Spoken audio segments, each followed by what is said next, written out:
Hello everyone and welcome back to Pyanodons Mods. This is Otaku Showboat and today we will be discussing copper in our updated tutorial video. Now that Pi Alien Life has been out for a little bit of time, as well as a number of changes to the rest of Pi Suite have gone through since the last time I did these ore processing tutorials. So here we are. We're gonna discuss a bit about copper today. If you are enjoying this series of tutorials thus far, please be sure to comment, like, subscribe, hit the notification bell, and if you are so inclined, I also stream at Twitch, at twitch.tv/Otaku Showboat on Sundays, Tuesdays, and Thursdays from 10 a.m. to approximately 1 p.m. US Eastern Time, currently playing a Pi Block playthrough. You can do all of the social stuff through the links below this video, including supporting Pyanodon's mods development at patreon.com/Pyanodon and myself at patreon.com/Otaku Showboat to help continue with all of this content.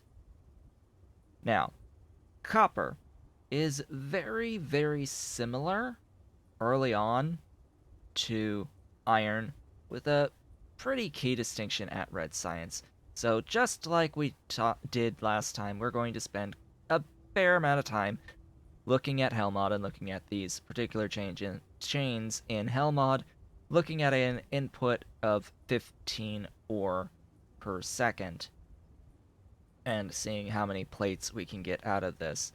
Just another note that once we get into the molten phase, we can also start thinking about alloys that use copper and such. The specific alloys that use copper, I'm thinking of duralumin. Duralumin is an alloy with copper and aluminium.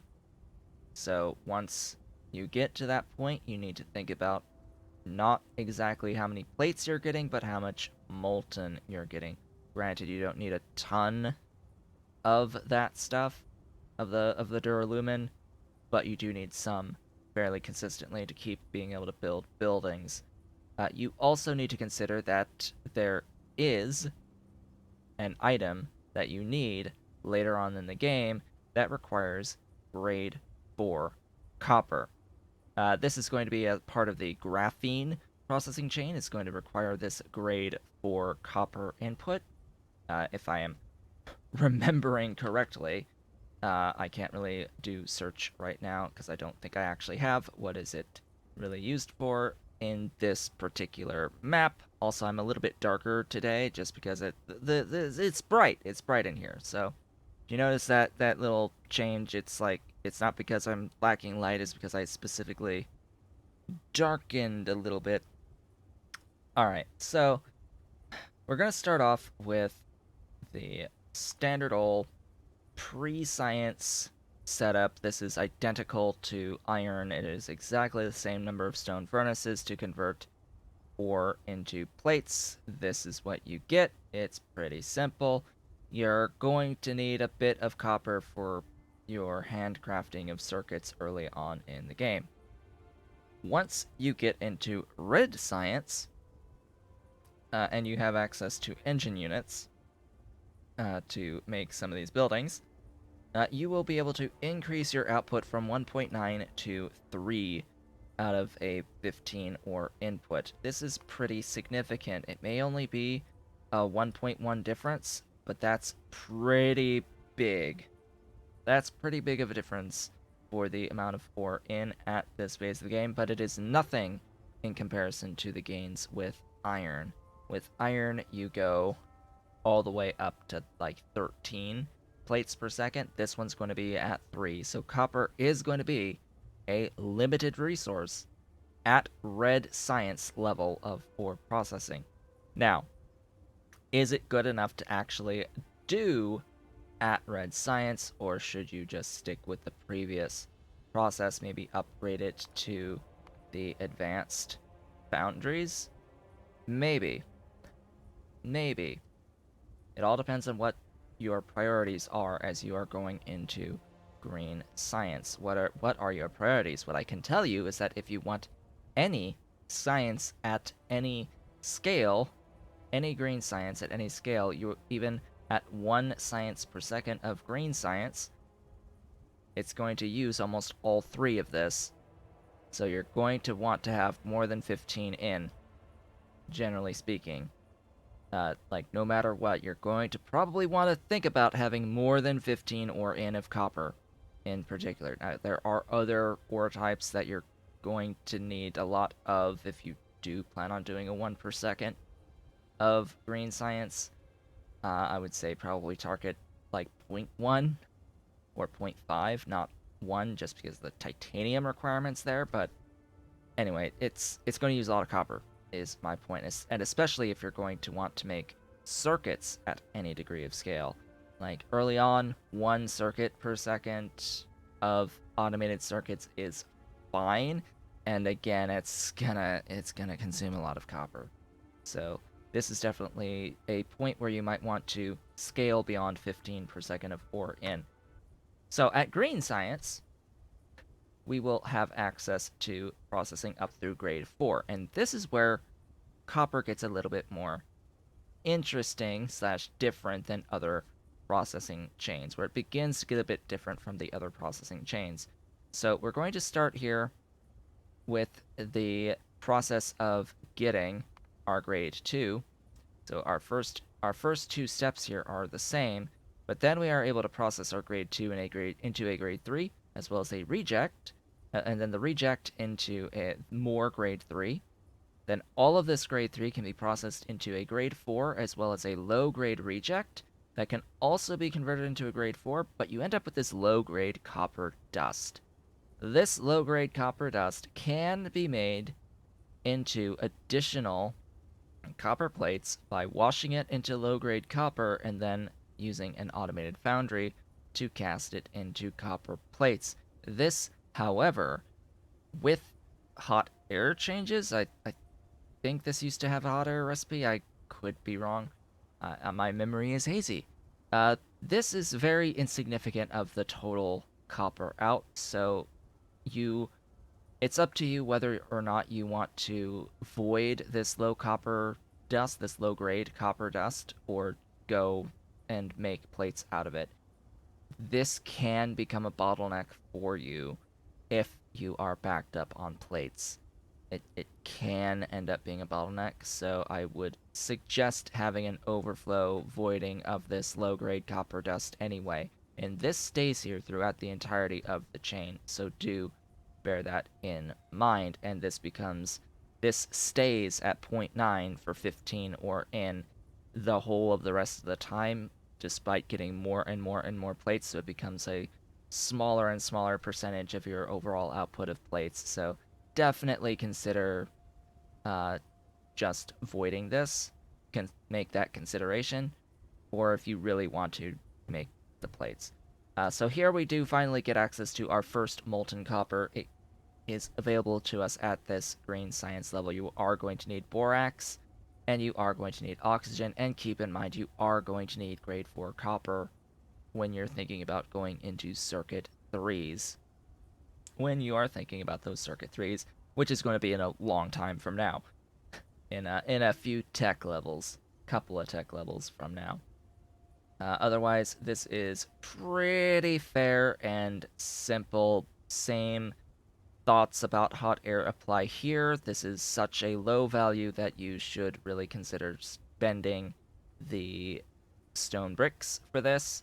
Granted, at green science, you will have access to the coke oven gas at this point, but you may not want to do the required thing that you'll have to do to get a consistent supply of coke oven gas, which is to void either red hot coke or coke to maintain your supply of the coke oven gas to keep the hot air production going. But I digress, that is for a different video. Moving on to high grade processing at blue science. It is identical all the way up to your grade 4.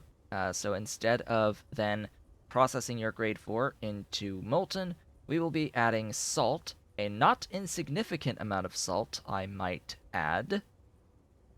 And of course, all of this you can think of as Mark IIs. For the purposes of this setup, I have left everything at Mark I just to have a consistent number count as we go down the line, but you will have access to Mark II stuff at this particular point, just like you'll have access to Mark III or Mark IV as we get into the utility science unlocks above here. So, this becomes a copper solution from the grade 4. And bearing in mind, up to this point, we've only had to deal with the stone and the gravel outputs from as byproducts from this copper chain thus far. Now we'll have to deal with outside inputs as well as tailings in general in this particular setup. Now, here's where things get interesting. The copper solution is going to be used not only for the next step, but the next 5 steps. Yeah, so we are going to be doing flotation of this copper solution into a pulp 1, and it's also going to give us a copper pregnant solution. Then the pulp 1 plus copper solution plus acid solvent is going to give us pulp 2, and then 2 to 3, 3 to 4, and 4 to pregnant solution. Now, as I said, every step is going to be taking this in, so you have to make sure that you split it into 5 here. And this is done through the magic of Hellmod. So, what is acid solvent? How do you make acid solvent? Acid solvent is going to be iron oxide, sulfuric acid, and hydrogen peroxide. By blue science, you have all 3 of these, so we're not going to go into really how to make these things. There's only one way you're going to be making that hydrogen peroxide.